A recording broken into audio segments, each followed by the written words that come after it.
I think one of the most beautiful moments of the movie is when your actual daughter, Vivienne, when she's in the film, and you've said that she was kind of having a little bit of an off day that day. Is that right? The first day. Tell me a little bit about that. Well, the first day is when she had she had to chase the butterfly. Yeah.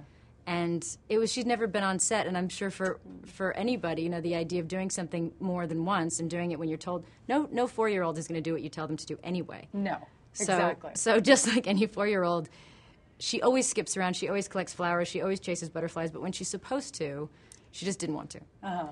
So Brad and I and their brothers and sisters were all there, and I had to get the pole with the blue stick on the end that was the butterfly, and I had to kind of dance in front of her. And then Brad had to be on the edge of the cliff that she was going to jump off of to kind of like dance and her brothers and sisters were like kind of like trying to encourage her on but she made us work for it. She made you work for it. She made us work for it. We worked hard that day. Disney said it was the funniest dailies they've ever seen. Really? Because they could see us, obviously, and we had to be painted out, but we were in the shot. Trying to get her to do it. Trying to get her to do it. The second day she was with me, and then she was just with me, so she didn't really know she was acting. But when she came up and she kind of asked, like, Mommy up, you know, was that improvised, or was that something you had asked her to do? Well, she's always that kid. She's that little girl. We call her my shadow at home. Like, I can't actually move. The other kids are starting to get a little irritated, but she's quite so no. I mean, for her it was quite natural to want to hug or be up or be so.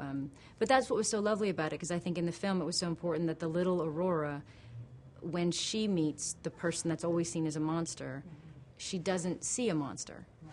And that's why it was important. It was Vivienne, because she loves the monster, and I think that's what's kind of moving about it. It's almost fun. When I was watching, I almost thought it was probably harder for you, because you were supposed to be standoffish and not. You're not that cute. Well, I actually had to say to her, I don't like children. Right. You say, I don't like children. Oh, my God.